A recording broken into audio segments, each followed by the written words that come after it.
पिछले क्लास में हम गति संबंधी ग्राफ को देखे थे कि किस स्थिति में किस प्रकार के ग्राफ बन सकते हैं, उस कॉन्सेप्ट को समझे थे।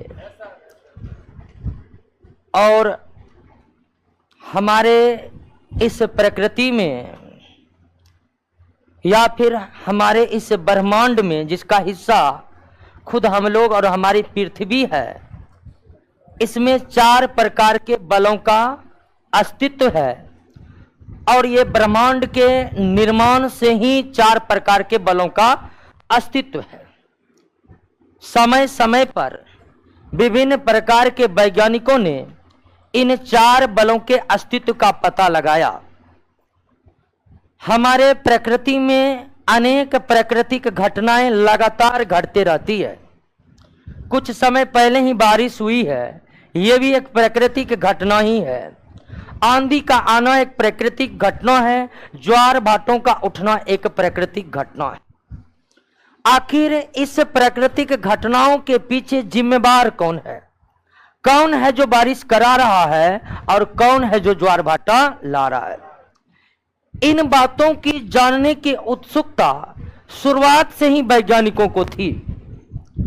समय समय पर यह उत्सुकता वैज्ञानिकों को चरम अवस्था पर ले गया और उन्होंने बलों को खोज निकाला।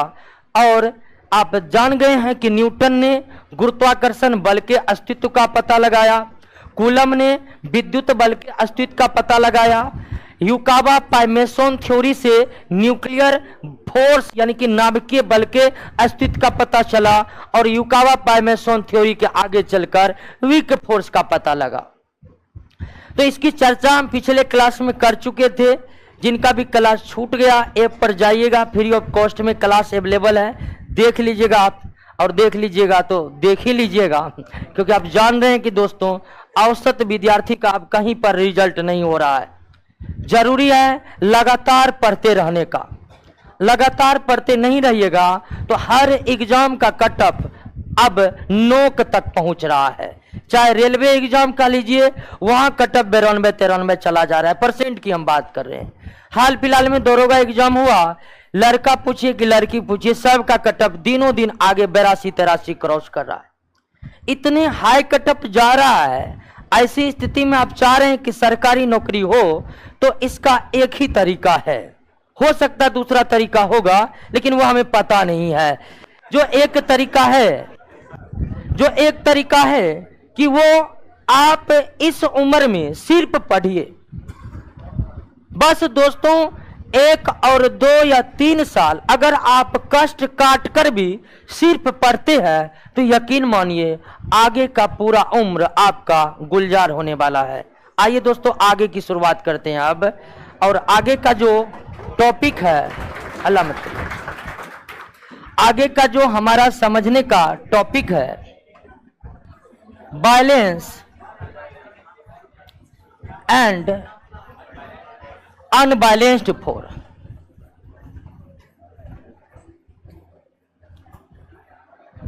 ठीक है, बैलेंस्ड एंड अनबैलेंस्ड फोर्स, संतुलित बल और असंतुलित बल।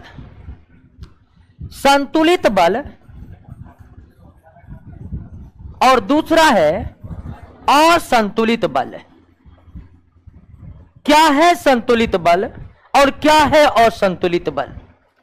आपने इससे पहले दोस्तों पढ़ चुके हैं कि हमारे प्रकृति में कुछ बल उपस्थित है।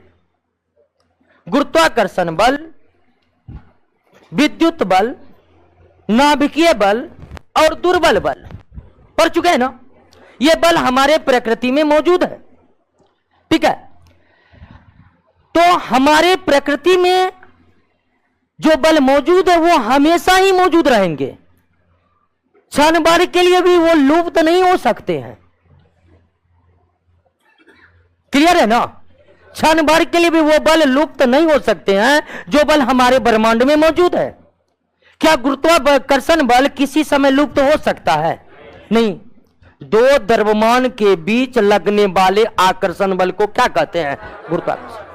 क्या यह गुरुत्वाकर्षण बल कभी भी ऐसा हो सकता वस्तु पर ना लगे? संभव ही नहीं है कि ना लगे, हमेशा आरोपित होगा।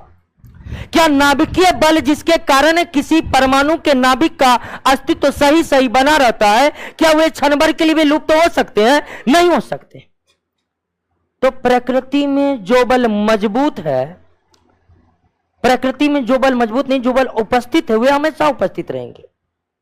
वे कभी सेकंड के लाखों भाग कर दीजिए ना, उतने समय के लिए भी वे इस ब्रह्मांड से लुप्त नहीं हो सकते।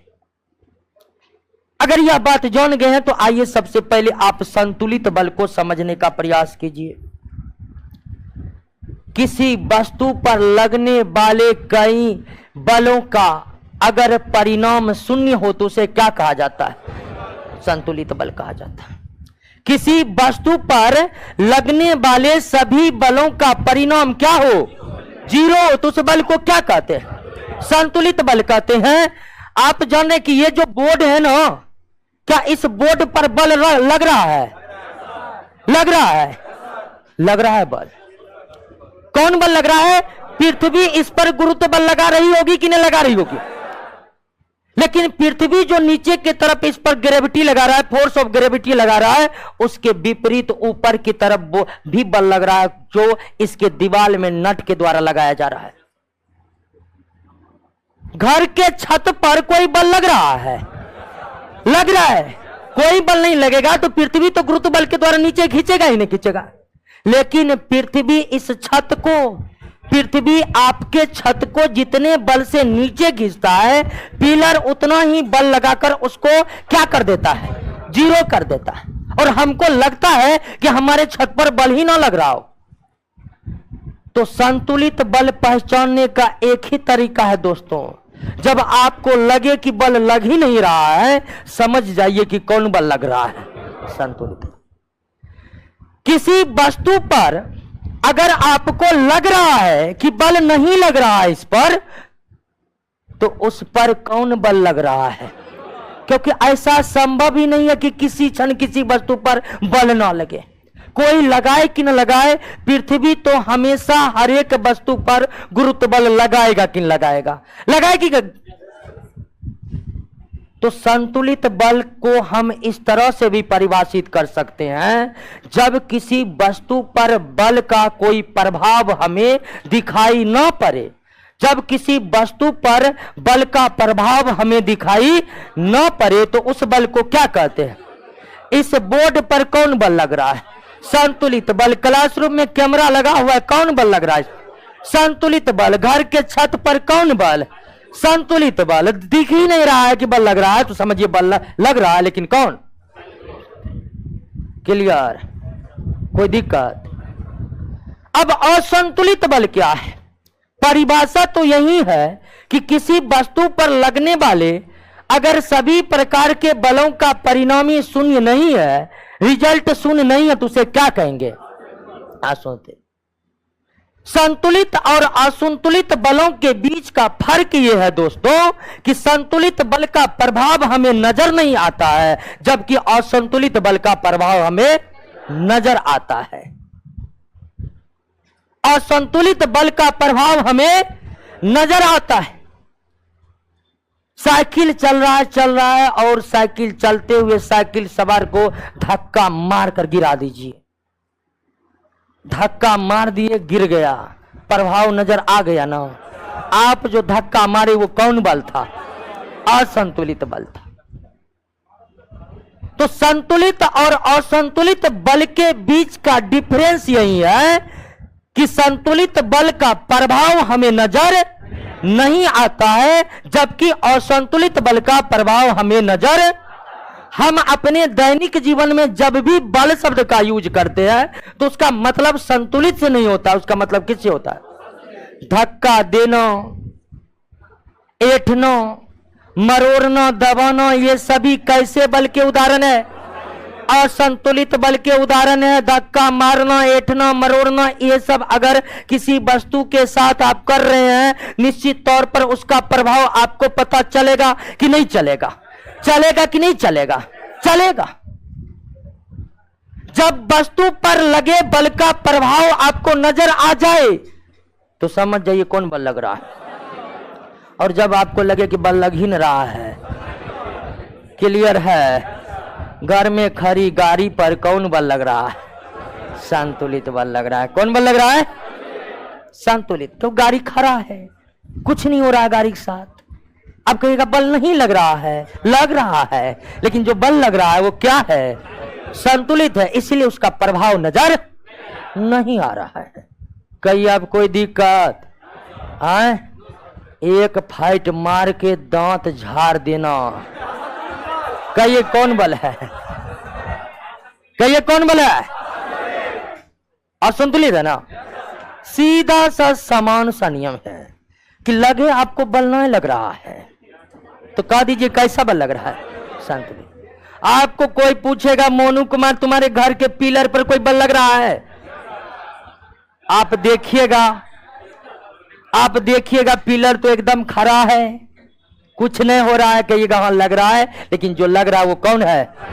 संतुलित बल है। वहीं मान लीजिए जेसीबी लेकर के आपके घर के पिलर को तोड़ दिया गया, जेसीबी के द्वारा आरोपित बल कैसा हो जाएगा? असंतुलित हो जाएगा, क्योंकि प्रभाव नजर आ गया, पिलर गिर गया। तो अब कहिए असंतुलित और संतुलित बल के कॉन्सेप्ट में आपको कोई दिक्कत है? परिभाषा दोस्तों कुछ भी हो, परिभाषा यही है कि जब किसी वस्तु पर लगने वाले सभी बल का परिणाम शून्य है तो वस्तु पर लगने वाला बल कौन है? और जब वस्तु पर लगने वाला सभी प्रकार के बल का परिणाम शून्य नहीं है तो वे कौन है? ये किताबी परिभाषा है, ठीक है। लेकिन सही परिभाषा दोस्तों यही है कि अगर बल का प्रभाव हमें नजर आ गया तो वो असंतुलित, अगर बल का प्रभाव हमें नजर नहीं आया वो संतुलित। याद रखना है, ब्रह्मांड में ऐसी कोई वस्तु नहीं है जिस पर कभी बल ना लगे, सब पर हमेशा बल लगते रहता है। बस हमें कभी प्रभाव नजर आता है और कभी प्रभाव नहीं आ जाए। जब प्रभाव नजर आ जाए तो कैसा, और नहीं आए तो हम अपने दैनिक जीवन में जब भी बल का इस्तेमाल करते हैं तो उसका मतलब प्रभाव उत्पन्न करने वाले बल अर्थात किस बल से है? संतुलित बल की अवधारणा का इस्तेमाल हम अपने दैनिक जीवन में कभी करते? आगे हम न्यूटन के गति संबंधी नियम का जिक्र करेंगे, वहां पर भी जो बल होगा वो कैसा होगा? असंतुलित होगा। हम अपने रोज के जीवन में कभी भी संतुलित बल के संबंध में बल का इस्तेमाल नहीं करते। हम जब भी बल कहते हैं तो उसका तात्पर्य केवल किस प्रकार के बल से? क्लियर हो गया? समझ गए? कोई दिक्कत नहीं ना। आगे बढ़ते हैं। एक बार संतुलित और संतुलित को पढ़िए, देखिए आप समझ रहे हैं कि न बात जो लिखा हुआ है। क्या कोई दिक्कत? समझ गए ना? अब आप कह दीजिएगा देख कर, कहाँ संतुलित है कहाँ संतुलित है? छत पर रखे ईंट पर कैसा बल है? छत से गिर रही ईंट पर कैसा बल? क्लियर हो गया। छत पर रखी ईंट पर संतुलित बल लगा हुआ है, अगर वही ईंट छत से नीचे गिर रहा है तो कैसा बल लग रहा है? असंतुलित बल लगा। कोई दिक्कत नहीं। एक कॉन्सेप्ट कांटेक्ट और नॉन कांटेक्ट फोर्स से, संपर्क और असंपर्क बल से है, और इसमें किसी भी तरह से आपको समझने में कोई दिक्कत नहीं होगा। कांटेक्ट और नॉन कांटेक्ट फोर्स क्या है? नाम से ही स्पष्ट है कि यह बल क्या है।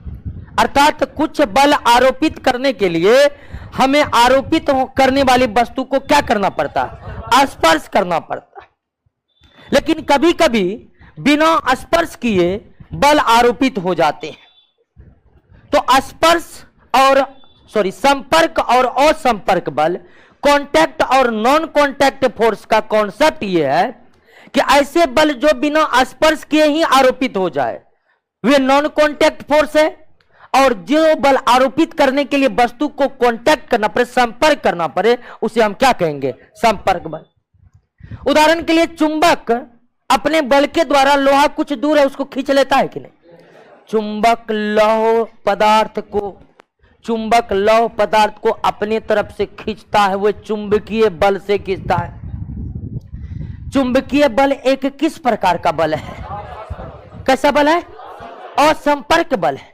चुंबकीय बल आरोपित होने के लिए लोहा को संपर्क करना जरूरी नहीं है, लेकिन वहीं किसी को थप्पड़ मारना है तो पेशीय बल हम इस्तेमाल करते हैं, मांसपेशियों में संचित बल का इस्तेमाल करते हैं। मांसपेशियों के द्वारा आरोपित बल एक संपर्क बल होता है। पेशीय बल तब तक आरोपित नहीं होगा जब तक आप वस्तु को संपर्क ना करें। तो कुछ बल की प्रकृति ऐसी है जो बिना संपर्क हुए ही आरोपित हो जाती है। उदाहरण के लिए गुरुत्वाकर्षण बल आरोपित होने के लिए क्या सूर्य और चंद्रमा को आपस में संपर्क करना पड़ेगा? बिना संपर्क हुए आरोपित है। उसी बल के कारण पृथ्वी सूर्य के चारों तरफ क्या कर रही है? घूम रही है। क्या कर रही है दोस्तों? घूम रही है। विद्युत चुंबकीय बल विपरीत आवेशों के बीच जो आकर्षण और समान आवेशों के बीच जो प्रतिकर्षण बल लगते हैं, क्या ये आकर्षण और प्रतिकर्षण जो आवेशों के कारण उत्पन्न हो रहे हैं, तो क्या इसमें स्पर्श होना जरूरी है? नहीं। गुरुत्वाकर्षण बल आरोपित होने के लिए स्पर्श होना जरूरी नहीं है। विद्युत चुंबकीय बल आरोपित होने के लिए स्पर्श होना जरूरी नहीं है। लेकिन कुछ बल के लिए स्पर्श होना क्या है? जरूरी है। तो कांटेक्ट और नॉन कांटेक्ट फोर्स की अवधारणा को अंग्रेजी में कॉन्सेप्ट कहते हैं। तो कांटेक्ट और नॉन कांटेक्ट फोर्स का जो कॉन्सेप्ट है वो मामूली सा कॉन्सेप्ट है और हमको लगता है आप समझ चुके होंगे। कोई दिक्कत है इसमें? नहीं ना। आइए दोस्तों याद करते हैं उस महान वैज्ञानिक को जो फिजिक्स के पिता कहलाते हैं और नाम है सर आइजैक न्यूटन। ऐसा कोई व्यक्ति विश्व में कोई नहीं होगा जो इनके नाम से परिचित ना हो, क्योंकि न्यूटन के बिना फिजिक्स जो है बिल्कुल अधूरा है। तो दोस्तों आप इन नाम से परिचित ही हैं और इनके कामों से भी आप परिचित होंगे, क्योंकि एनसीईआरटी बुक्स में 7 क्लास से ही इनके बारे में परिचय करवाना शुरू करवा दिया जाता है। ठीक है, इसके बारे में परिचय करवाना शुरू किया जाता है। तो बेशक सर आइजैक न्यूटन के बारे में और उनके कामों के बारे में आपको पता न हो यह संभव है नहीं दोस्तों। तो आपको पता है ही, लेकिन हम फिर से नए सिरे से इनके कार्यों को देखेंगे और इनके कार्यों को हम उस नजरिए से देखेंगे ताकि हमारे एग्जाम में प्रश्न क्लियर हो सके। सर आइजैक न्यूटन महानतम वैज्ञानिकों में से एक है और उनका जब समय था दोस्तों तो उनका ही समय था, उनके सामने कोई और वैज्ञानिक बोलते नहीं थे। लेकिन न्यूटन का बचपन बहुत कष्टमय बीता। ठीक है, काफी 10-11 वर्ष के थे ही उनके पिताजी का देहांत हो गया। उनके माताजी दूसरी शादी कर लिए, और उनके जो सौतेले पिता थे उनसे कभी उसका बना नहीं। एक बार तो वो घर में आग लगाकर भाग गए थे, उनके सौतेले पिता से इतने झगड़े होते थे। फिर भी दोस्तों उनका जीवन किसी तरह आगे बढ़ा और आपको जानकर हैरानी होगी +2 की परीक्षा में वे 50% मार्क लाए थे, मात्र 50%। लेकिन आगे चलकर महानतम वैज्ञानिक हुए, महानतम ही नहीं इतने महान हुए कि उसके जैसे कोई महान नहीं हुए। ऐसा माना जाता है कि उस समय अगर नोबेल पुरस्कार दिए जाते होते तो न्यूटन के पास 10-20 नोबेल पुरस्कार तो वैसे रहता, इतने सारे वे कार्य करते थे। फिलहाल हम न्यूटन के गति संबंधी नियमों का जिक्र करेंगे। और न्यूटन के गति संबंधी कितने नियम है?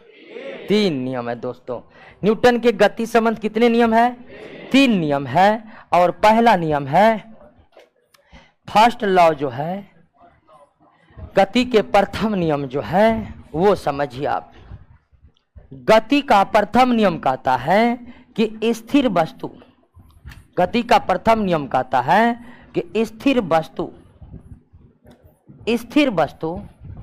स्थिर ही रहना चाहती है। स्थिर वस्तु स्थिर ही रहना चाहती है।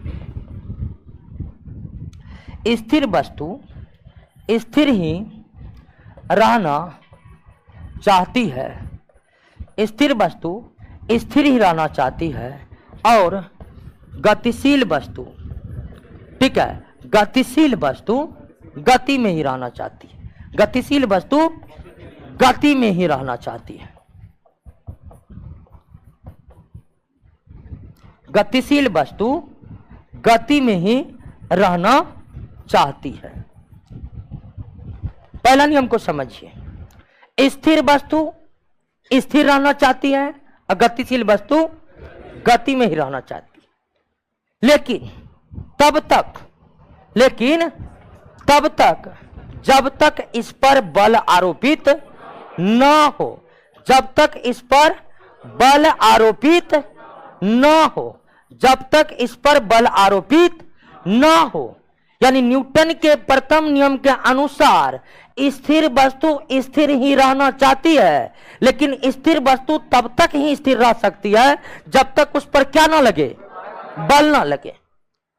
या गतिशील वस्तु गतिशील रहना चाहती है, लेकिन तब तक ही गतिशील रह पाएगा जब तक उस पर क्या ना लगे, बल ना लगे।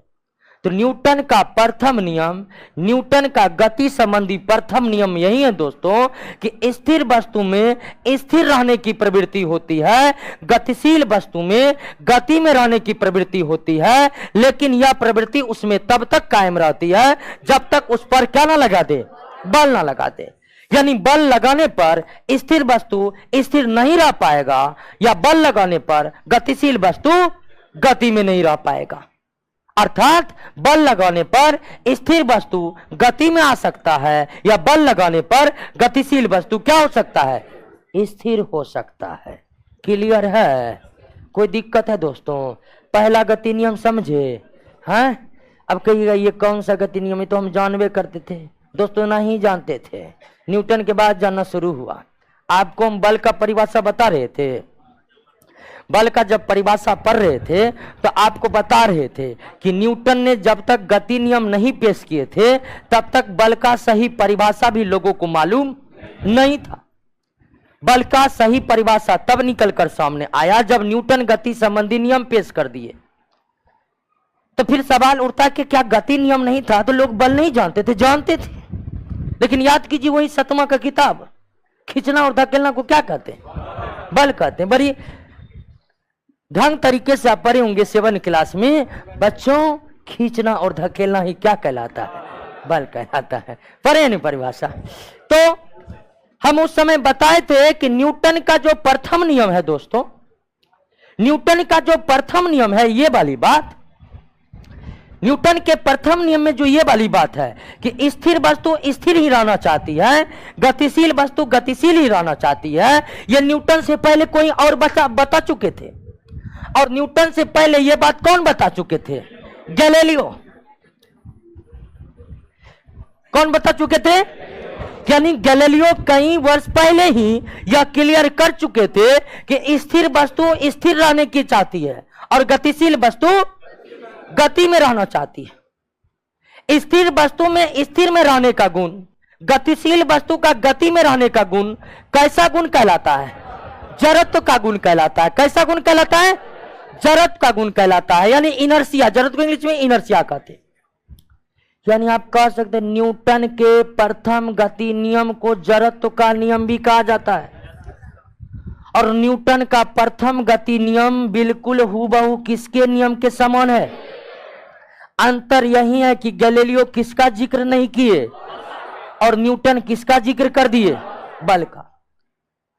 कभी कभी न्यूटन के प्रथम गति नियम दे देगा आपको और कहेगा ये किसका नियम है, अब मिस्टेक कर जाएगा कि गैलीलियो भी दे देगा ऑप्शन में और न्यूटन भी दे देगा। तो पहचान करना है किससे? अगर उस नियम में बल की जिक्र हो गया है तो निश्चित तौर पर वे न्यूटन होगा, क्योंकि गैलीलियो बल का जिक्र नहीं किए थे। लेकिन अगर न्यूटन के प्रथम गति नियम से मिलता नियम में अगर बल का जिक्र नहीं है तो निश्चित तौर पर वह किसका नियम है? यानी न्यूटन के गति नियम से पहले गैलीलियो ने किसका नियम दिया था? जड़त्व का नियम दिया था। जरूरत का नियम क्या है? तो जरूरत का नियम है कि स्थिर वस्तु में यह गुण है कि वह स्थिर रहना चाहती है, गतिशील वस्तु में यह गुण है कि वह गति में रहना चाहती है। स्थिर वस्तु में स्थिर रहने का गुण और गतिशील वस्तु में गति में रहने का गुण ही कैसा गुण है? जरूरत का गुण है। यानी जरूरत तो क्या है? जरूरत वस्तुओं का एक गुण है। जिस तरह अच्छाई, बुराई, बेरोजगारी, गरीबी एक गुण है, ठीक उसी तरह एक गुण निर्जीव पदार्थों से रिलेटेड है, और वो क्या है? जरूरत। जरूरत पदार्थ का एक गुण है, और इसी गुण के कारण स्थिर वस्तु स्थिर रहना चाहता है और गतिशील वस्तु गति में रहना चाहता है। क्लियर हो गया? लेकिन यह जरूरत तो किस पर डिपेंड करता है दोस्तों? तो यह जरूरत डिपेंड करता है किस पर? जरूरत का गुण सभी वस्तुओं में एक समान नहीं रहता है। जरूरत का गुण सभी वस्तुओं में एक समान नहीं रहता, किसी में ज्यादा किसी में कम। तो आखिर ये जरूरत का गुण किस पर निर्भर करता है? जरूरत का गुण किस पर निर्भर करता है? द्रव्यमान पर निर्भर करता है। जिस वस्तु में जितना अधिक द्रव्यमान होगा, ध्यान दीजिएगा दोस्तों, जिस वस्तु में जितना अधिक द्रव्यमान होगा उसमें उतना ही अधिक जरूरत का गुण मौजूद होगा। साइकिल में ज्यादा जरूरत या मोटरसाइकिल में? मोटरसाइकिल में ज्यादा जरूरत या कार में? कार में ज्यादा जरूरत या ट्रक में? ट्रक में ज्यादा जरूरत या रेलगाड़ी में? क्लियर हो गया दोस्तों? समझ गए ना? किसी भी वस्तु में जरूरत का गुण होने का क्या मतलब है? तो किसी में वस्तु में जरूरत के गुण का होने का मतलब है कि वह वस्तु अगर स्थिर है तो स्थिर रहना चाहती है, गतिशील है तो एक स्थिर वस्तु स्थिर रहना चाहती है, कैसा गुण है? एक गतिशील वस्तु गति में ही रहना चाहती है, कैसा गुण है? जरूरत का गुण किस पर डिपेंड करता है? किस पर डिपेंड करता है? जितनी अधिक द्रव्यमान होगी उसमें उतना ही अधिक क्या होगा? जितना अधिक द्रव्यमान होगा उतना ही अधिक क्या होगा? आपको 4 प्रकार के वस्तु देकर कहेगा किसमें अधिक जरूरत है, पकड़ लीजिएगा ना। जिसका द्रव्यमान जितना अधिक होगा उसमें उतना ही अधिक क्या होगा? पहला गति नियम को समझे, कोई दिक्कत नहीं ना? ध्यान दीजिए। पहला गति नियम कहता है कि स्थिर वस्तु स्थिर ही रहना चाहती है, गतिशील वस्तु गति में ही रहना चाहती है, लेकिन तब तक जब तक क्या आरोपित ना हो? बल आरोपित ना हो। यानी न्यूटन का प्रथम गति नियम कह रहा है कि बल वह भौतिक राशि है जो स्थिर वस्तु को स्थिर रहने नहीं दे सकती है और गतिशील वस्तु को गति में रहने नहीं दे सकती है। यानी कि प्रथम गति नियम से हमें बल का परिभाषा निकलता है। प्रथम गति नियम से क्या निकलता है? बल का परिभाषा। और बल का परिभाषा क्या निकलता है प्रथम गति नियम से? तो प्रथम गति नियम में न्यूटन ये बता रहे हैं कि स्थिर वस्तु स्थिर रहना चाहती है, गतिशील वस्तु गति में रहना चाहती है, लेकिन तब तक जब तक क्या ना आरोपित हो? जब तक बल आरोपित न हो। इसका मतलब है बल आरोपित करते ही स्थिर वस्तु स्थिर नहीं रहेगा या गतिशील वस्तु गति में नहीं रहेगा। और इसका मतलब यह भी है कि स्थिर वस्तु गतिशील हो सकता है और गतिशील वस्तु स्थिर हो सकता है, क्या आरोपित करने के बाद? तो बल को प्रथम नियम के अनुसार इसी तरह परिभाषित किया जाता है कि बल वह भौतिक राशि है जो स्थिर वस्तु को क्या कर सकती है? गतिशील, और गतिशील वस्तु को क्या कर सकती है? स्थिर, या अगर नहीं कर सका तो करने का चेष्टा जरूर करेगा। तो बल वह भौतिक राशि है जो स्थिर वस्तु को गतिशील बना सकता है, गतिशील बना वस्तु को स्थिर बना सकता है, या बनाने की चेष्टा कर सकता है। या सीधे सीधे आप कह सकते हैं कि बल वह भौतिक राशि है जो वस्तु के जरूरत के गुण को नष्ट कर सकता है। बल वह भौतिक राशि है जो वस्तु के जरूरत के गुण को क्या कर सकता है? नष्ट कर सकता है। क्योंकि स्थिर वस्तु में स्थिर रहने का जो प्रवृत्ति है, गतिशील वस्तु में जो गति में रहने की प्रवृत्ति है, यह प्रवृत्ति क्या कहलाती है? जरूरत कहलाती है। तो बल वह भौतिक राशि है जो वस्तु के जरूरत के गुण को क्या कर सकता है? अर्थात वस्तु में अगर जरूरत की प्रवृत्ति को नष्ट करना है तो क्या लगाना पड़ेगा? यह भी क्वेश्चन आया है। एक वस्तु के जड़त्व के गुण को नष्ट करना है तो क्या आरोपित करना पड़ेगा? बल आरोपित करना होगा, या उष्मा देना पड़ेगा, या फिर कोई और चीज करना पड़ेगा। तो सीधा याद रखना, जड़त्व के गुण को नष्ट करना है तो केवल और केवल क्या आरोपित करना पड़ेगा? बल आरोपित करना पड़ेगा। न्यूटन और गैलीलियो का नियम में क्या अंतर है? यानी गैलीलियो का नियम प्लस बल इक्वल टू न्यूटन का प्रथम गति नियम। गैलीलियो का नियम प्लस बल इक्वल टू, ऐसा लगता है कि गैलीलियो साहब के जाने के इंतजार में थे न्यूटन। ठीक है, कोई दिक्कत पहला नियम में? समझ गए ना? कोई दिक्कत? आइए एक बार फिर से समझ लेते हैं। यहां से क्वेश्चन क्या पूछेगा? क्वेश्चन पूछेगा न्यूटन के प्रथम गति नियम से क्या प्राप्त होता है? बल का। और बल का कौन सी परिभाषा प्राप्त हुआ वो अब देखे ना। बल का परिभाषा ये प्राप्त हुआ है कि बल वह भौतिक राशि है जो स्थिर वस्तु को स्थिर नहीं रहने देगी और गतिशील वस्तु को गति में नहीं रहने देगी। एक परिभाषा ये। या दूसरा तरह ये बोल सकते हैं कि बल वो भौतिक राशि है जो स्थिर वस्तु को गतिशील कर सकती है या गतिशील वस्तु को स्थिर कर सकती है। तीसरा तरीके से आप ये बोल सकते हैं कि बल वह भौतिक राशि है जो वस्तु में जड़त्व की प्रवृत्ति को क्या कर सकता है? नष्ट कर सकता है। क्लियर है? बल की परिभाषा न्यूटन के किस गति नियम से? प्रथम गति नियम से। न्यूटन के किस गति नियम को गैलीलियो का जड़त्व नियम कहते हैं? किस नियम को? बल के प्रथम नियम को। गैलीलियो के जड़त्व के नियम और न्यूटन के प्रथम गति नियम में सिर्फ किस एक बात को लेकर अंतर है? बल को लेकर अंतर है। न्यूटन ने अपने नियम में बल का जिक्र किया है जबकि गैलीलियो ने बल शब्द का कोई जिक्र नहीं किया है। एक स्थिर वस्तु में स्थिर रहने की प्रवृत्ति को कौन सा गुण कहते हैं? जड़त्व का गुण कहते हैं। या एक गतिशील वस्तु की गति में रहने की प्रवृत्ति को क्या कहते हैं? क्या संसार में सभी वस्तुओं का जड़त्व एक ही होता है? नहीं होता है। तो जड़त्व का गुण किस पर निर्भर करता है? द्रव्यमान पर निर्भर करता है। जड़त्व और द्रव्यमान के बीच कैसा संबंध है? सीधा संबंध है। जितना अधिक द्रव्यमान उतना ही अधिक जड़त्व का गुण। क्लियर है? अब आइए, जड़त्व तीन प्रकार के होते। प्रथम गति नियम समझ चुके हैं? कोई दिक्कत नहीं ना?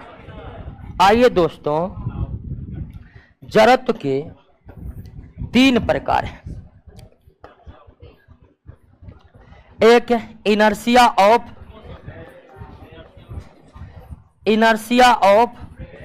रेस्ट, दूसरा है इनर्शिया ऑफ मोशन, और एक तीसरा है इनर्शिया ऑफ डायरेक्शन। यानी कि विराम जड़त्व, गति जड़त्व और दिशा जड़त्व। जड़त्व का नियम कौन दिया? गैलीलियो। जड़त्व का गुण किस पर निर्भर करता है? अधिक द्रव्यमान वाली वस्तु का जड़त्व क्या होता है? और जड़त्व कितने प्रकार के? तीन प्रकार के। अब ये बताने का जरूरी है कि कौन जड़त्व का मतलब क्या हुआ। स्थिर जड़त्व वो है जो स्थिर रहना चाहता है। गति जड़त्व वो है जो गति में रहना चाहता है। दिशा जड़त्व वो है जो दिशा बदलना ना चाहता है, उसी दिशा में रहना चाहता है जिस दिशा में वो गतिशील है।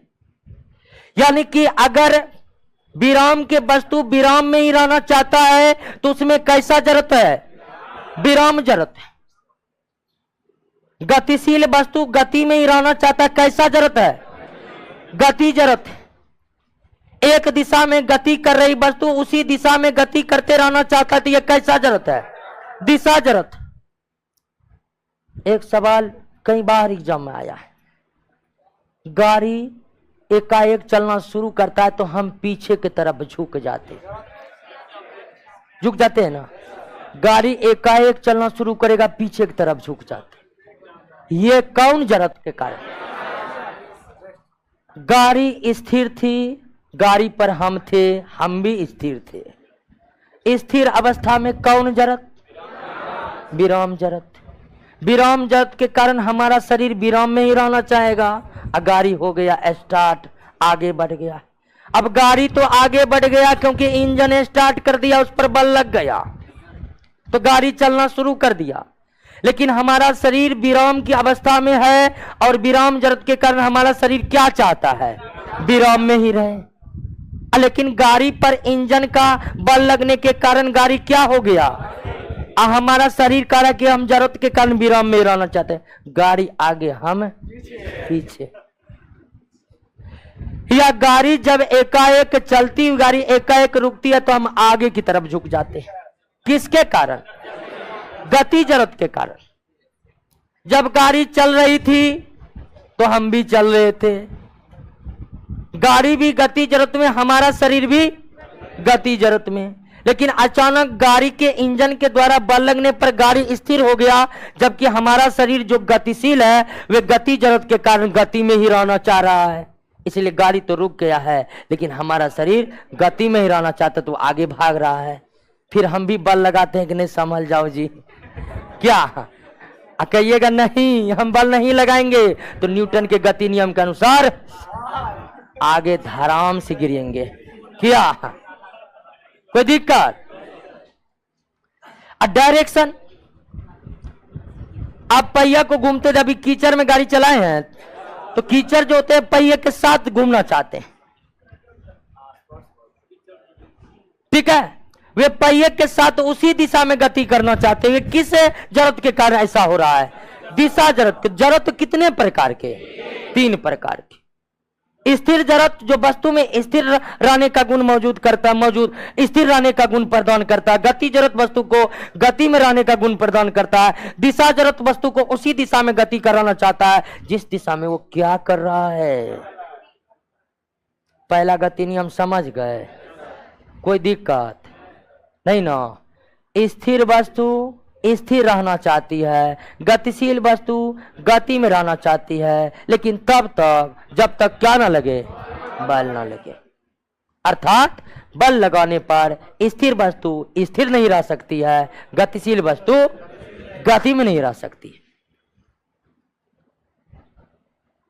एक स्थिति है गतिशील वस्तु पर बल लगाने पर वो गतिशील भी रह सकती है, लेकिन जब गति के दिशा में ही आप क्या लगाते? चलती हुई सवार साइकिल चला रहा है, पीछे से मार दीजिए धक्का। आप कहिएगा न्यूटन का गति नियम फैलाओ फैलाओ। कैसे गतिशील वस्तु पर बल लगाए लेकिन ये स्थिर नहीं हो रहा है। तो दोस्तों अगर गतिशील वस्तु के दिशा में ही बल लगा देंगे निश्चित तौर पर वो क्या हो जाएगा। और कहने का मतलब न्यूटन का ये है कि गतिशील वस्तु को अगर आप स्थिर करना चाहते हैं तो ये बिना बल लगाए संभव, या स्थिर वस्तु को अगर आप गति में लाना चाहते हैं तो ये बिना बल लगाए संभव नहीं है। ध्यान देना है समझने में। न्यूटन अपने प्रथम गति नियम में ये कह रहे हैं कि अगर गतिशील वस्तु को स्थिर करना है तो ये बिना बल लगाए संभव, अगर स्थिर वस्तु को गति में लाना है तो यह बिना बल लगाए संभव नहीं है। नहीं तो स्थिर वस्तु पर बल लगाकर उसे हम स्थिर कर सकते हैं।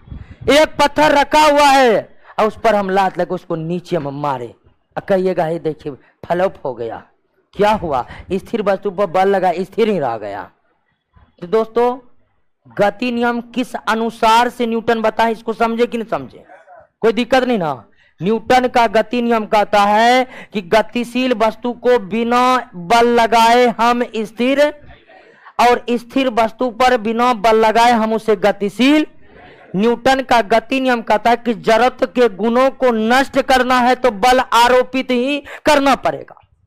जरूरत के गुणों को नष्ट करना है तो बल आरोपित ही करना पड़ेगा। बिना बल आरोपित किए जरूरत के गुणों को नष्ट। क्लियर? प्रथम गति नियम खलास। लेकिन जितना बात बताए ना उसमें परीक्षा में उतना बात नहीं पूछता है। परीक्षा में इस पर आधारित कई उदाहरण पूछे जाते हैं। ठीक है, उदाहरण एग्जाम्पल दे देकर दोस्तों आपको कहेगा कि ये एग्जाम्पल किस तरह से आप समझा पा रहे हैं, उस पर आधारित प्रश्न पूछा जाता है। लेकिन अब तक जितना एग्जाम में प्रश्न आया है एग्जाम्पल वाला, सारा एग्जाम्पल एक जगह है। देखिए दोस्तों, एग्जाम्पल देखिए तो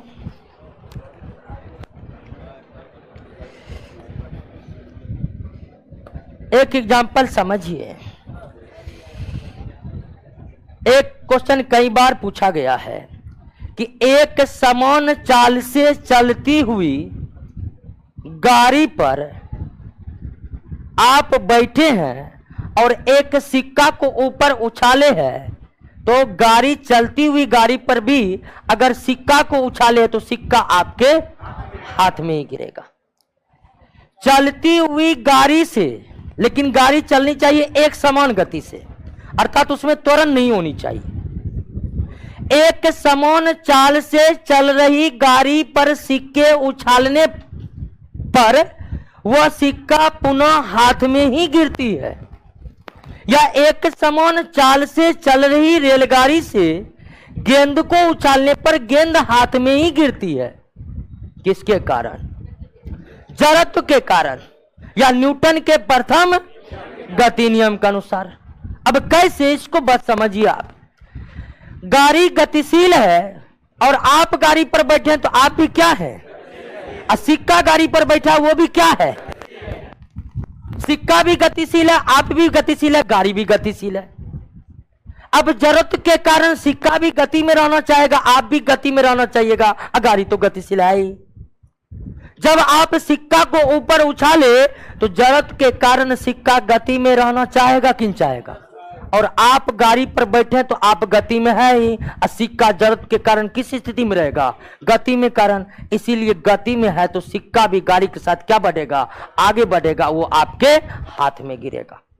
बात को समझ गए?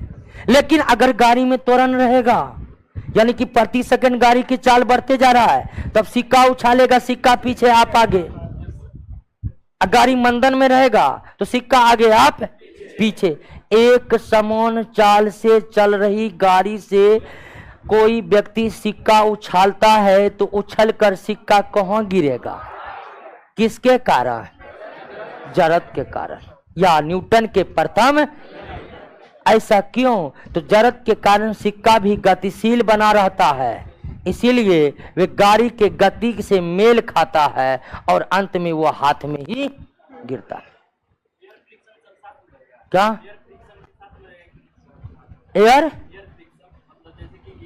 एयर फ्रिक्शन को यहां नगण्य मानेंगे। ठीक है, उतनी दूर पर एयर फ्रिक्शन कोई प्रभावी नहीं होगा। एयर फ्रिक्शन को यहां पर नगण्य मान लीजिए। कोई दिक्कत दोस्तों? कभी कभी पूछता है कि कांच पर एक छोटा पत्थर मारने पर केवल छिद्र होता है, ईंटा मारने पर चकनाचूर होता है। हाँ, या गोली मारने पर। कांच पर गोली मारने पर केवल एक छिद्र होगा, ईंटा मारने पर चकनाचूर होगा। किसके कारण? जड़त्व के कारण या न्यूटन के प्रथम गति नियम के कारण। क्यों? ऐसा क्यों हुआ? तो जब गोली मारे तो गोली कांच के छोटे से भाग पर बहुत कम समय के लिए बल आरोपित किया। अगर कांच पर गोली मारे तो गोली बहुत न्यूनतम समय में कांच के एक छोटे से भाग पर ही बल आरोपित किया, और कांच के उतने दूर का भाग का ही जड़त्व भंग हुआ और वो टूटकर क्या हो गया? अलग हो गया। अर्थात कांच का वहां तक का भाग गोली के साथ क्या हो गया? गतिशील हो गया। लेकिन कांच पर ईंटा मारने पर, तो ईंटा मारने की स्थिति यह है दोस्तों कि जब ईंटा मारिएगा तो वो ईंटा कांच को एक बहुत अधिक दूर तक और लंबे समय तक बल आरोपित कर देता है, जिससे कांच की पूरा का पूरा, कांच के पूरे भाग का जड़त्व क्या हो जाता है? भंग हो जाता है और कांच चकनाचूर हो जाता है। क्लियर हो गया ना? एक कांच जड़त्व के कारण स्थिर है तो स्थिर ही रहेगा, गोली जो लगा वे बहुत कम समय तक लगा और वे थोड़ा ही दूर के जरूरत को भंग करके उसे गतिशील बनाया। लेकिन जब आप ईटा मारे तो ईटा एक लंबे समय तक बल आरोपित करने में सक्षम हो जाता है और ईटा बड़ा होने के कारण कांच के एक बड़े भाग के जरूरत को नष्ट कर देता है। इसलिए कांच क्या हो गया है, चकनाचूर हो गया। एक बार सारा एग्जाम्पल को पढ़िए और जो जरूरत का एग्जाम्पल होगा वे न्यूटन के प्रथम गति नियम का भी होगा। जो न्यूटन के प्रथम गति नियम का होगा वे किसका होगा। तो एग्जाम्पल को बार बार देखते रहिएगा, याद होते रहेगा। क्या सेकेंड लॉ पर आ जाए? हाँ आ रहे हैं। संवेग के बिना तो सेकेंड लॉ का जिक्र होगा ही नहीं। एक नई भौतिक राशि को, फिजिकल क्वांटिटी को समझना है। मोमेंटम यानी क्या?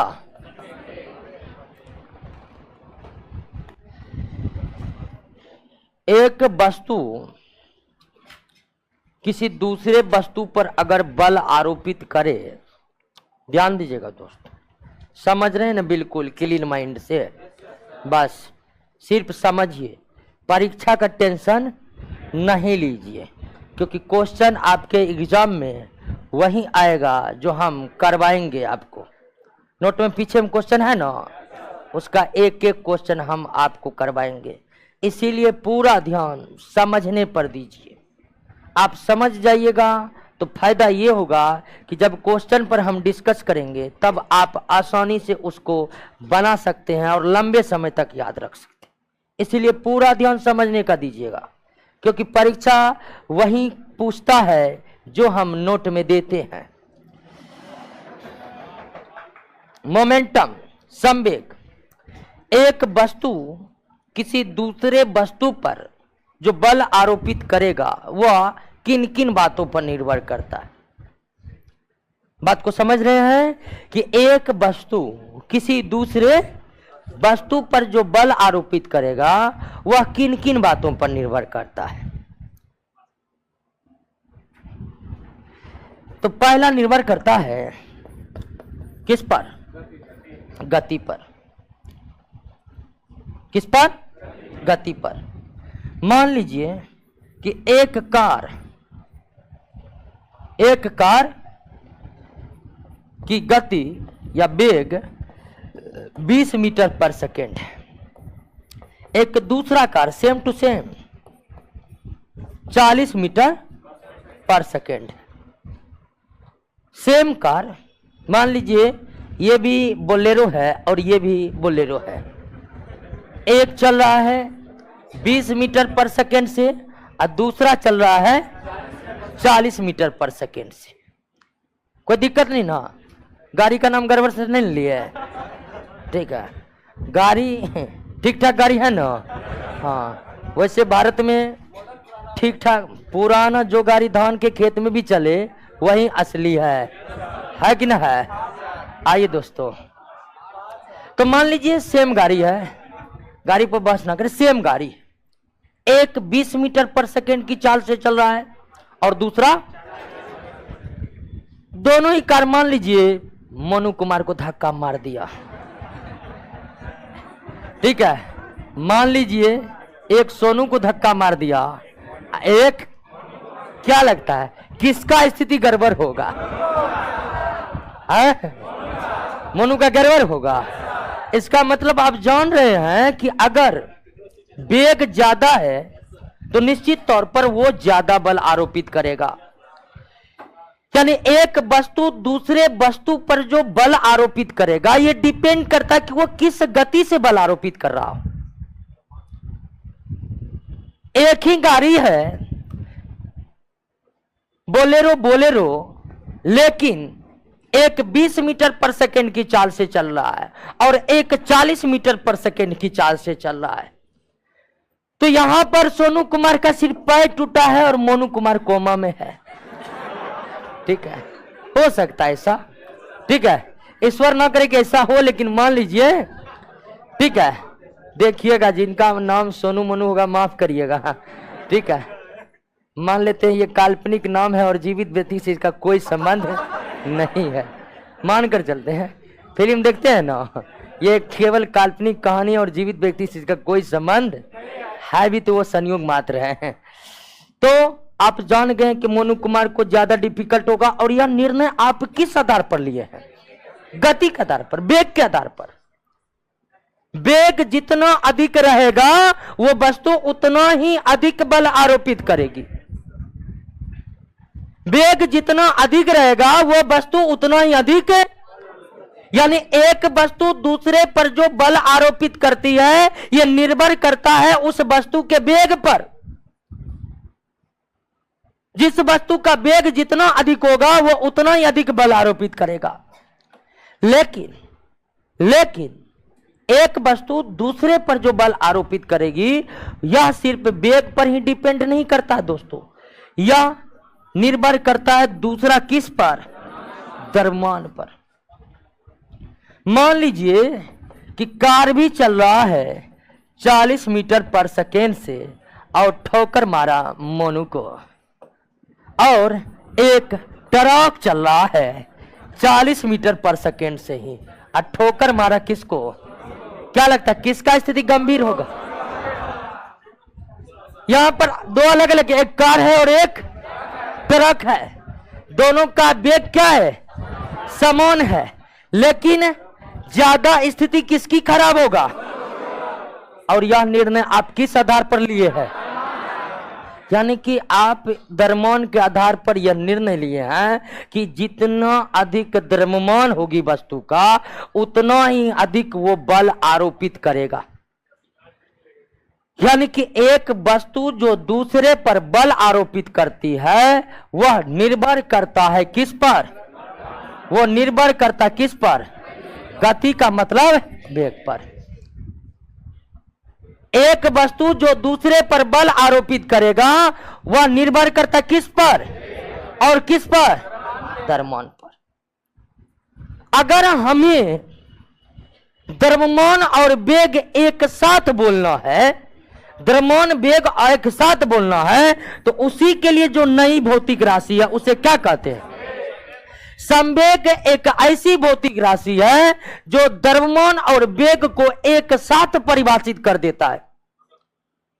अगर हम बोले कि एक वस्तु के द्वारा आरोपित बल उस वस्तु के वेग और उस वस्तु के द्रव्यमान पर निर्भर करता है, तो अगर हम वेग और द्रव्यमान को अलग अलग ना बोले एक साथ बोलना चाहे तो सीधे हम बोल सकते हैं कि एक वस्तु द्वारा आरोपित बल उसके संवेग पर निर्भर करता है। संवेग एक ऐसी भौतिक राशि है जिसमें द्रव्यमान और वेग दोनों ही टर्म इंक्लूड हो जाता है। संवेग एक ऐसी भौतिक राशि है जो द्रव्यमान और वेग दोनों टर्म को इंक्लूड कर लेता है, अर्थात संवेग momentum equal to mass into velocity, द्रव्यमान गुना वेग। क्लियर हो गया? यानी संवेग भौतिक राशि ये सुविधा देता है आपको कि आप सीधा बोल दीजिए कि वस्तु के द्वारा आरोपित बल वस्तु के संवेग पर निर्भर करता है। नहीं तो आपको अलग अलग बोलना पड़ेगा कि वस्तु के द्वारा आरोपित बल वस्तु के द्रव्यमान तथा वस्तु के वेग पर निर्भर करता है। वस्तु के द्वारा आरोपित बल वस्तु के द्रव्यमान और वस्तु के वेग पर निर्भर करता है। अलग अलग न बोलकर अगर एक साथ बोलना है तो सीधे बोल दीजिए वस्तु के द्वारा आरोपित बल वस्तु के संवेग पर निर्भर करता है। तो वे कौन सी भौतिक राशि है जो द्रव्यमान वेग को एक साथ परिभाषित कर देता है? एक वस्तु के द्वारा आरोपित बल किन किन चीजों पर निर्भर करता है? द्रव्यमान यानी द्रव्यमान और वेग ना बोले तो हमें क्या बोलना पड़ेगा? संवेग में कौन सा पद शामिल है?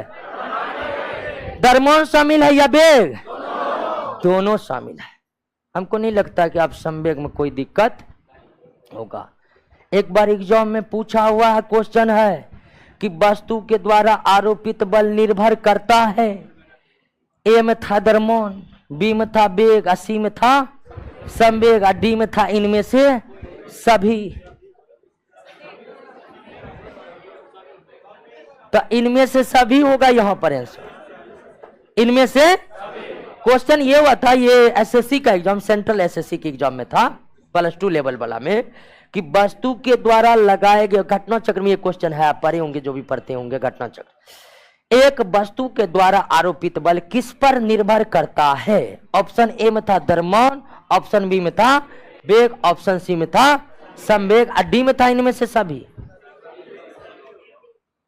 तो इसका सबसे सटीक आंसर डी ही होगा। क्या होगा? डी होगा। क्योंकि अगर हम आंसर सी संवेग मार दिए तो इसका मतलब ए और बी आंसर गलत है, ऐसा तो है नहीं। इसलिए सबसे सटीक आंसर क्या होगा? डी होगा, संवेग पर निर्भर करता है। और रेलवे में तो सीधा सीधा क्वेश्चन है कि कौन सी भौतिक राशि है जो द्रव्यमान और वेग दोनों को परिभाषित करता है। संवेग समझ गए? कोई दिक्कत नहीं ना। आइए, संवेग समझने के बाद ही न्यूटन के दूसरे गति नियम को हम समझ सकते हैं, क्योंकि न्यूटन के दूसरे गति नियम में किसका जिक्र किया गया है? संवेग का जिक्र किया गया है। संवेग क्या है समझ गए ना?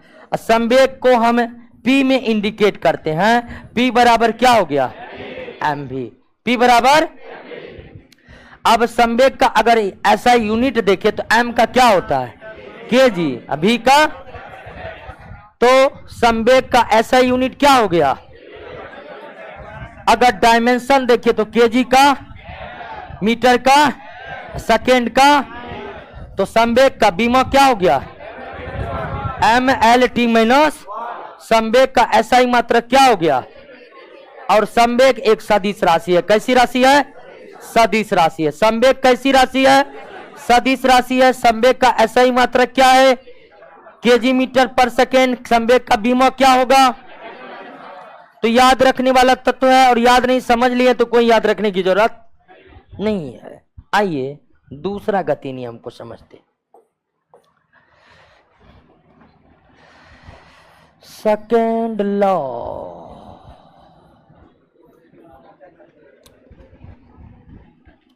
संवेग समझ गए? संवेग P बराबर, संवेग P बराबर, बहुत आदमी इधर उधर देख रहे हैं, आगे नजर बनाए रखिए, ठीक है।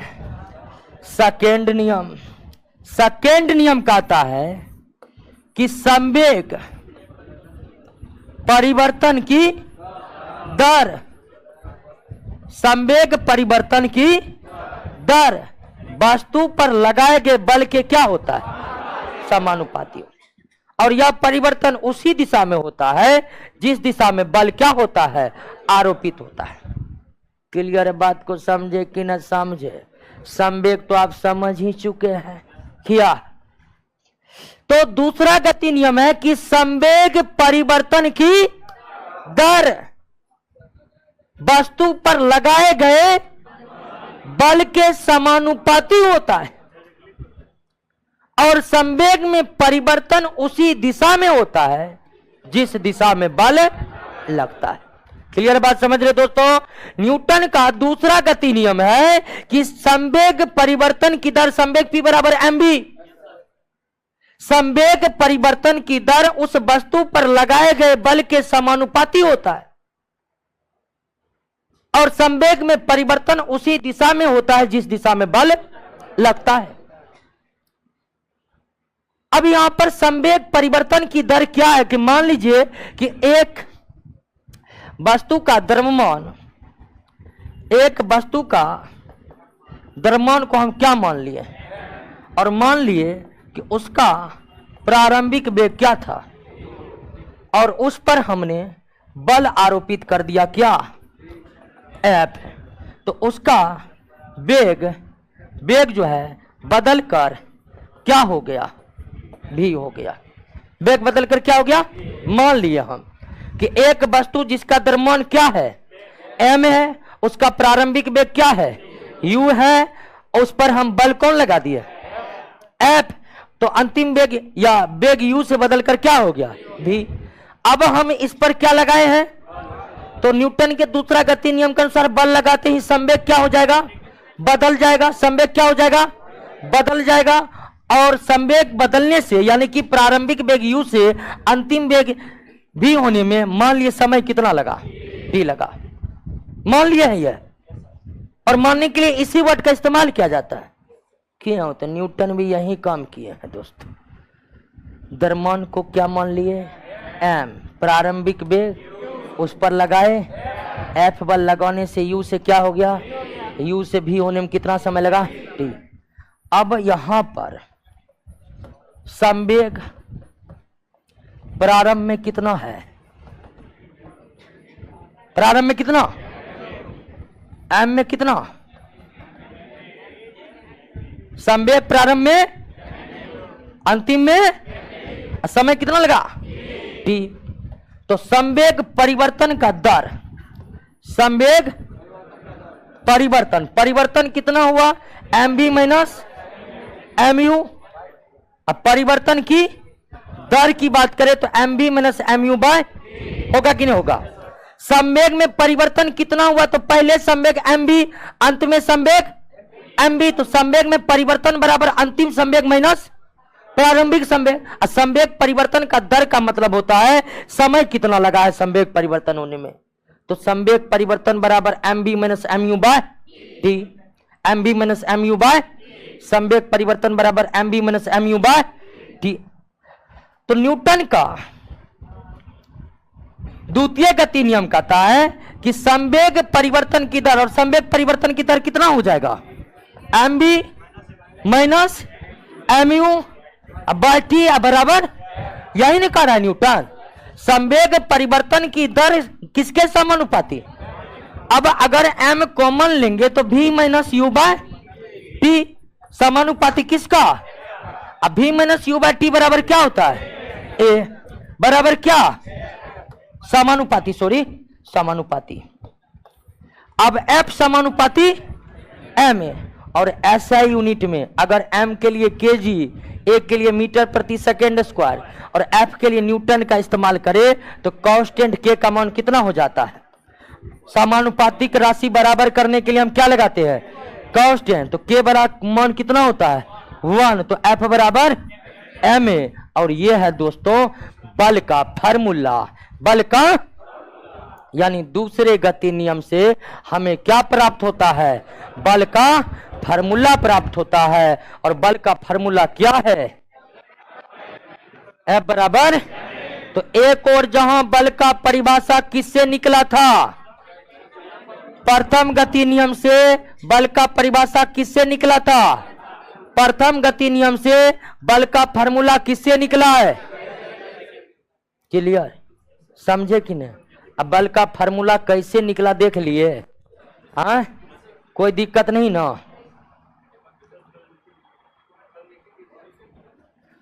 नीचे करेंगे फिर ऊपर करेंगे,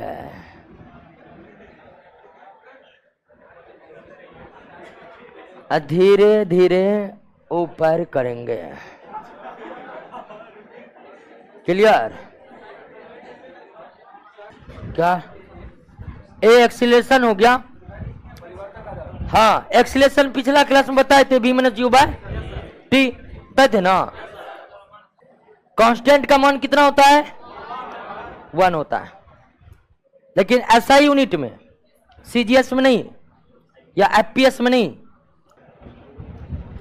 क्लियर हो गया, समझ में आ गया। न्यूटन के दूसरे गति नियम से बल का क्या प्राप्त होता है, फार्मूला प्राप्त होता है। क्या प्राप्त होता है, अब फार्मूला क्या है, F बराबर हमें। अब दोस्तों ध्यान दीजिए थोड़ा सा कि न्यूटन का कहना है कि बल समानुपाती होता है संवेग में परिवर्तन के दर के, अर्थात बल और आरोपित होने में लगा समय एक दूसरे के बीच क्या होता है, व्युत्क्रमानुपाती होता है। बल और जितने समय तक बल आरोपित हुआ उनके बीच समय के, उसके भी बल और जितने समय तक बल आरोपित हुआ इन दोनों के बीच व्युत्क्रमानुपाती संबंध। यानी बल आरोपित होने में जितना अधिक समय लेगा, बल का परिमाण उतना ही क्या होगा, कम होगा। होगा कि नहीं होगा?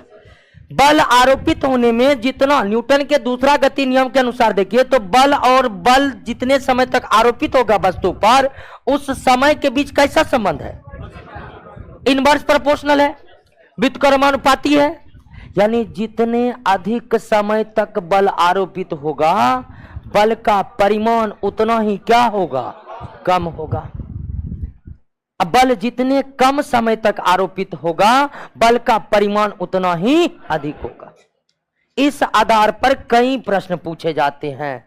सबसे कि क्रिकेट का खिलाड़ी गेंद को कैच लेते समय हाथ को क्या करता है, पीछे गिरता है।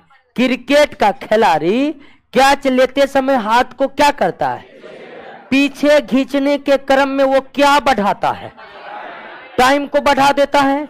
टाइम बढ़ने से गेंद द्वारा आरोपित एफ क्या हो जाएगा, चोट कम लगेगा। लगेगा कि नहीं लगेगा? ठीक उसी तरह ऊंची कूद वाले खिलाड़ी के कूदते जो है उसके नीचे गद्दा लगा दिया जाता है। गद्दा लगाने से जब वो गिरता है तो गद्दा नीचे दबता है। नीचे दबने के क्रम में समय क्या हो जाता है और इसीलिए बल क्या होता है और उसे चोट कम से कम लगता है। बॉक्सिंग देखे हैं?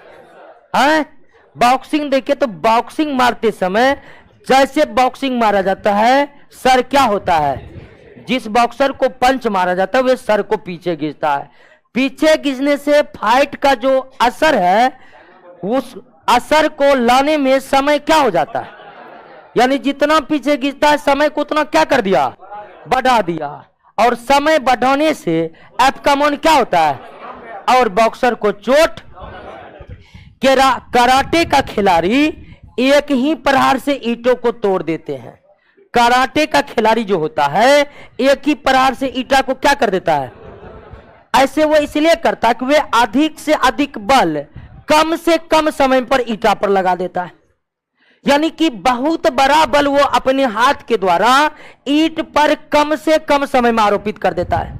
समय जितना कम होगा बल की तीव्रता उतनी। और कराटे की खिलाड़ी यही, यानी वह एकदम करेगा, ऐसे ऐसे करते रहेगा, कभी नहीं टूटेगा। एक बार पूरा जोर से हाथ को ला करके अब बहुत न्यूनतम समय में पूरा एफ आरोपित कर देता है। एकाएक बड़ा बल प्रहार होते ही ईटा क्या हो जाता है, बीच से टूट जाता है। क्लियर हो गया? बात समझ गए?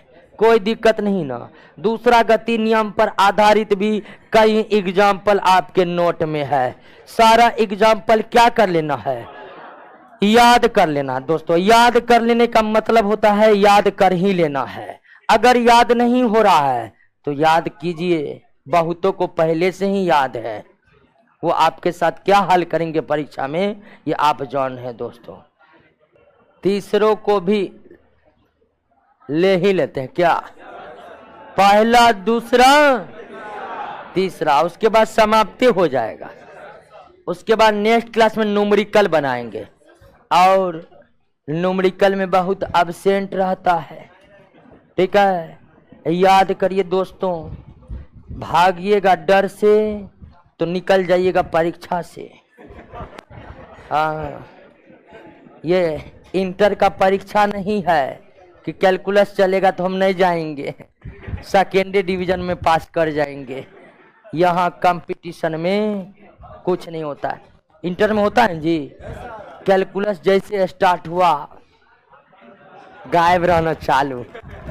हम भी पढ़ते थे जब से कैलकुलस चलता था, आधा गायब। रास्ते में पूछ रहे कैलकुलस खत्म हुआ रे, कल नहीं अभी चले। उसको बोलते थे कहा नहीं कैलकुलस कहा नहीं पढ़ रहा है, जाओ रे तुम फर्स्ट करना, हम नहीं करेंगे फर्स्ट। ठीक है, अब वही बात होता है ऑर्गेनिक में। ऑर्गेनिक में जब तक 12th में पढ़िएगा, नोमेनक्लेचर चल रहा है, मस्तिष्क पढ़ रहे हैं, क्योंकि वही चीज आसान रहता है। और जैसे ऑर्गेनिक का रिएक्शन स्टार्ट हुआ, सर हमको सजेशन दे दीजिएगा, हम रट लेंगे, ये सब पार नहीं लगेगा हमसे। तो दोस्तों इंटर में जो धंधा किए हैं वो धंधा यहाँ नहीं चलेगा। यहाँ हर चीज होगा। और यहाँ सॉल्यूशन है कि समझ रहे हैं, मतलब आप आइएगा 100% नहीं समझिए, 80% समझिएगा, लेकिन क्वेश्चन जो हम करवाते हैं तो क्लास में करवाते हैं, और उस क्वेश्चन से आज तक बाहर नहीं गया कुछ। अब बाहर गया भी उसको कोइन बनाया है। बहुत विद्यार्थी तो कुछ नहीं समझा है, क्वेश्चन रट करके जो है ना नौकरी कर लिया। ऐसे भी विद्यार्थी सब मिले हैं जिसको हम बहुत समझाए, सर आंसर दीजिए हमको, ठीक है, कल समझेगा तब नहीं याद करें, सर हम याद कर लेंगे, आंसर बाद दे दीजिए खाली हमको। तो ऐसे विद्यार्थी सीधे यार, इसीलिए क्लास आइए, कुछ भी समझेंगे और उसके बाद प्रश्न करवा देंगे, उसके बाद आपके पास प्रश्न पूरा रट लीजिएगा, और फिर तो आप टॉप करने के अलावा कोई विकल्प ही नहीं रहेगा आपके पास। आइए, हल्ला कर रहा देखिए।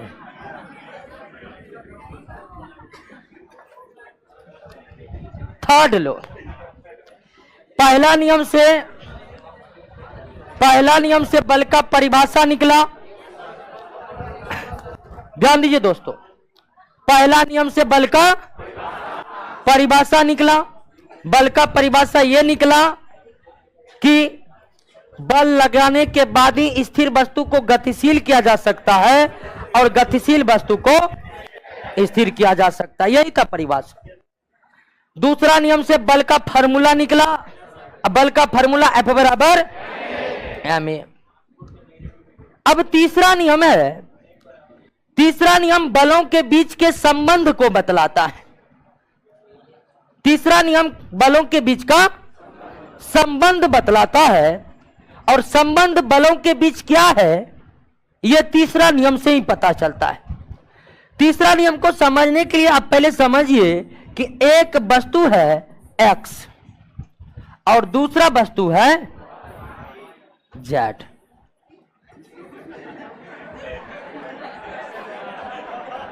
ठीक है, एक वस्तु है x और दूसरा वस्तु है z।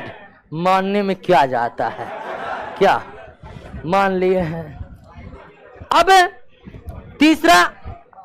तीसरा गति नियम कहता है दोस्तों कि अगर x z पर बल लगाएगा, अगर x z पर बल लगाएगा दोस्तों, तो z भी किस पर लगाएगा, x पर बल लगाएगा।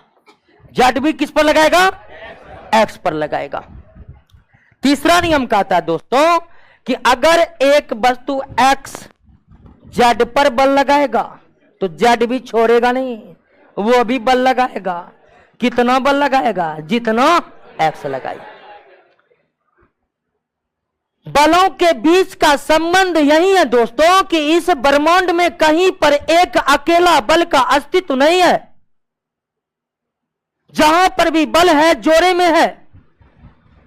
न्यूटन के तीसरे गति नियम के अनुसार क्या एक सिंगल फोर्स एकल बल की अवधारणा कहीं पर संपन्न हो सकती है? एक अकेला बल कहीं पर रह सकता है? तो न्यूटन का तीसरा नियम कहता कि बल हमेशा जोरे में रहता है। न्यूटन का तीसरा नियम कहता है कि बल हमेशा जोरे में रहता है। एक वस्तु अगर दूसरी वस्तु पर बल आरोपित किया है तो यह असंभव है कि दूसरा बल ना लगे। एक वस्तु जो दूसरी पर बल आरोपित किया है वह दूसरी वस्तु पर उतना ही और विपरीत दिशा में बल आरोपित करता है। जोरे में रहने वाले बल में जो पहले आरोपित होता है उसे कहते हैं क्या, एक्शन फोर्स, यानी कैसा बल, क्रिया बल। और जोड़े में रहने वाले बल जो बाद में आरोपित होता है उसे क्या कहते हैं, प्रतिक्रिया फोर्स, यानी कि रिएक्शन फोर्स। क्या कहते हैं, जोड़े में रहने वाले बल में एक एक्शन कहलाता है और दूसरा एक्शन जो पहले आरोपित हुआ है, रिएक्शन जो बाद में आरोपित। तीसरे नियम को हम इस तरह से भी बोल सकते हैं कि प्रत्येक क्रिया के प्रत्येक बराबर और विपरीत, यानी इस बल की दिशा इस तरफ है तो यह दिशा इसके विपरीत है ना। क्या क्रिया और प्रतिक्रिया दोनों बल की दिशा एक हो सकती है? कभी नहीं हो सकती है। क्या क्रिया और प्रतिक्रिया दोनों बल एक ही वस्तु पर आरोपित हो सकता है? नहीं हो सकता है। तो दो बातें न्यूटन के गति नियम में कि तीन बात कि बल हमेशा जोड़े में रहता है, एकल बल का कहीं पर अस्तित्व नहीं है। जोड़े में रहने बल में एक एक्शन होता है, दूसरा रिएक्शन होता है। एक्शन और रिएक्शन फोर्स की दिशा एक दूसरे के विपरीत होता है। यह असंभव है कि दोनों की दिशा एक ही हो जाए। और क्रिया और प्रतिक्रिया में हमेशा कितने वस्तु रहेगा? एक वस्तु पर क्रिया और प्रतिक्रिया हो ही नहीं सकती है। तो तीन बातों को ध्यान रखना न्यूटन के प्रथम गति नियम में कि बस तीसरे गति नियम में तीन बात याद रखना है कि क्रिया और प्रतिक्रिया हमेशा दो वस्तु पर आरोपित होता है। क्रिया और प्रतिक्रिया हमेशा दो वस्तु पर आरोपित होता है। क्रिया और प्रतिक्रिया का परिमाण बराबर होता है। क्रिया और प्रतिक्रिया का परिमाण, अगर क्रिया 10 न्यूटन का है, बल का मात्रक न्यूटन है, तो प्रतिक्रिया भी कितना हो जाएगा? 10 न्यूटन। तो क्रिया और प्रतिक्रिया हमेशा जोड़े में रहेगा। क्रिया और प्रतिक्रिया हमेशा दो वस्तु पर लगेगा। क्रिया और प्रतिक्रिया का परिमाण बराबर होगा। क्रिया और प्रतिक्रिया की दिशा एक दूसरे के, चारों बात को समझे। क्रिया और प्रतिक्रिया हमेशा जोड़े में रहेगा। क्रिया और प्रतिक्रिया की दिशा एक दूसरे के विपरीत होगी। क्रिया और प्रतिक्रिया का परिमाण समान होगा। क्रिया और प्रतिक्रिया दो भिन्न वस्तु पर लगेगा। क्रिया और प्रतिक्रिया दो, चार बात समझे। तीसरे गति नियम में कितने बात समझना है? क्रिया और प्रतिक्रिया की दिशा एक ही या विपरीत? विपरीत होती है। क्रिया और प्रतिक्रिया का परिणाम बराबर हो गए, अलग अलग बराबर होगा। क्रिया और प्रतिक्रिया एक वस्तु पर या एक से अधिक कितने? दो, यानी कि 4-5 पर आरोपित हो जाएगा। दो वस्तु पर आरोपित होगा। क्रिया और प्रतिक्रिया का एकल अस्तित्व है। क्या कहीं पर केवल क्रिया बल उपस्थित हो सकते हैं? या कहीं पर ब्रह्मांड में कहीं पर केवल प्रतिक्रिया बल उपस्थित हो सकते हैं? इन चारों बातों को क्या करना है? याद कर लेना है। अब तीसरे गति नियम पर भी कई उदाहरण एग्जाम में पूछे गए हैं दोस्तों। आपने नाव पर से कभी कूदा है? अब देखिएगा, नाव पर से जब आप कूदे होंगे,